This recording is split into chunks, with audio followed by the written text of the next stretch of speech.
안녕하세요. 1월 4일 목요일 마이드라에 오신 여러분들을 환영하고 축복합니다.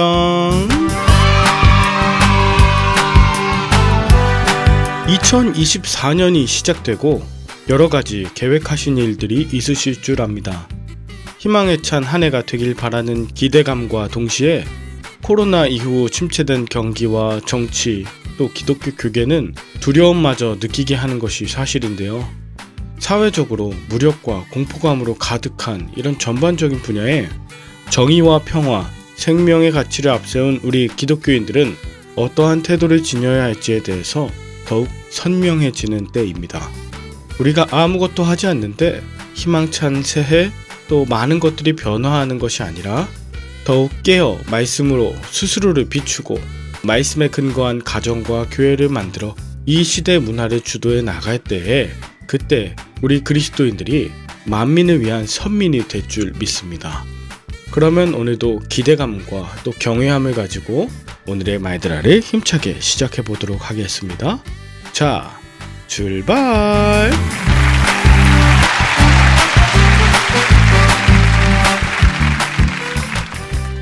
오늘은 히브리서 7장입니다. 오늘 본문은 창세기 14장에 나오는 멜기세덱을 다시 언급함으로 시작되는데요. 1절에 보면 멜기세덱은 살렘 왕이요 지극히 높으신 하나님의 제사장이라고 하면서 아브라함에게 복을 빈 자라고 소개합니다. 아브라함은 자신이 그돌라오멜 연합군에게서 되찾은 것의 10분의 1을 멜기세덱에게 바쳤습니다. 그만큼 멜기세덱이란 아브라함보다도 높은 자였죠. 그리고 아브라함의 아들 이삭이 있고 이삭은 에서와 야곱을 낳고 야곱은 최소 12아들을 낳았는데 그 중에 셋째 아들인 레위에게 게르손, 고핫, 무라리 등 세 아들이 있었어요.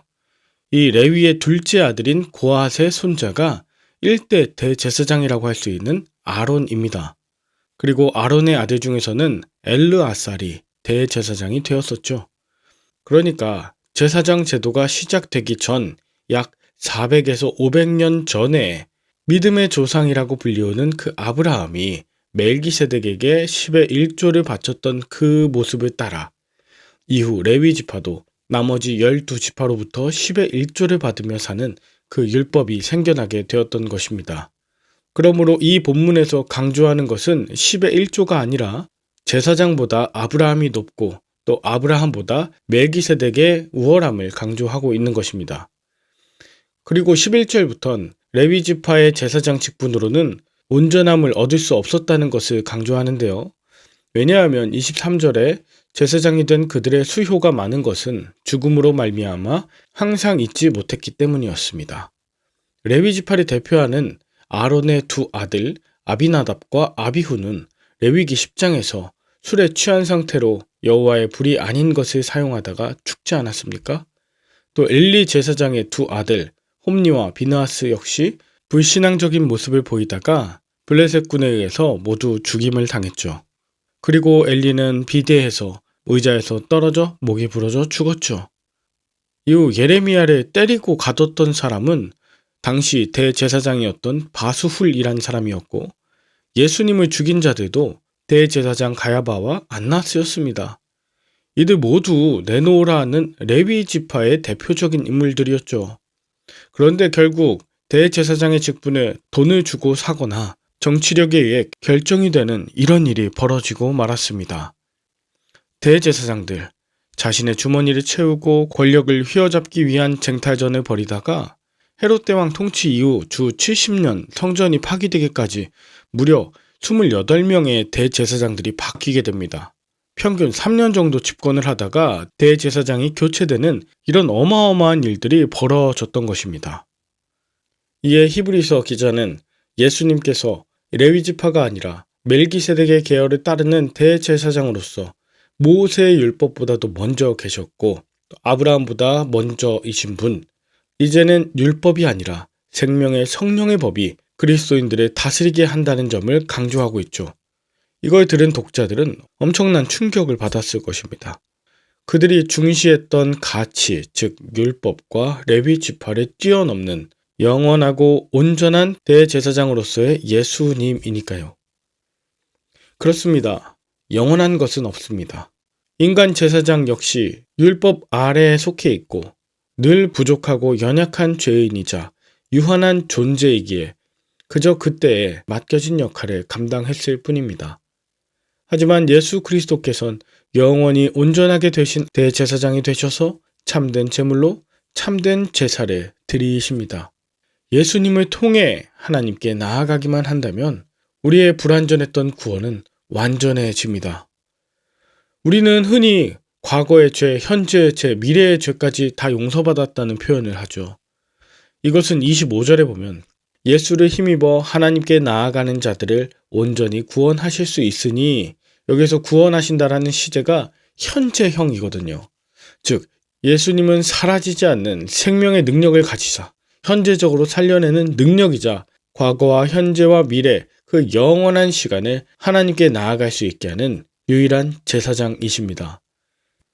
이 말씀은요, 히브리서가 쓰여졌다고 여겨지는 60년대 후반과 70년대, 아마도 예루살렘 성전이 파괴되고 제사장들이 모두 쫓겨나 성전과 제사제도가 완전히 폐해진 그 시기를 살아가는 당시 유대 그리스도인들에게 엄청난 위로가 되었을 것입니다.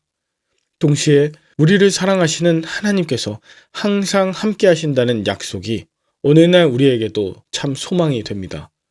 이 예수님을 의지하시고 신뢰하셔서 성전이 파괴되고 위기를 맞은 여러분의 상황 가운데서도 하나님의 빛으로 말미암아 흔들림 없이 나아가시는 저와 여러분들 다 되시길 축복합니다. 여러분은 오늘 본문을 통해 무엇을 느끼셨나요? 코로나 이후에 교회 침체가 가속화되고 이제는 기독교의 위기를 넘어 두렵고 떨리기까지 합니다.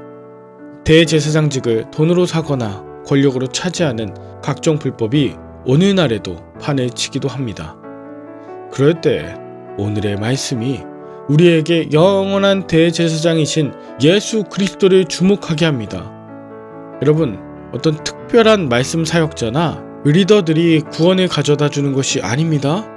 여러분들의 과거의 족보나 율법을 행함이 생명을 가져다 주는 것도 아닙니다. 우리에게 주신 영원한 생명, 참 진리의 빛이신 예수 그리스도를 주목해야 하는 바로 그때가 코로나 이후의 지금의 시기입니다. 누구나 다 비판하고 문제의식을 가질 수는 있지만 그것에 대한 참 대안과 신실한 모델이 되기 어려운 시대에 저와 여러분들이 참 그리스도인이자 진정한 제사장으로 살아가라는 이 사명을 부여받았습니다.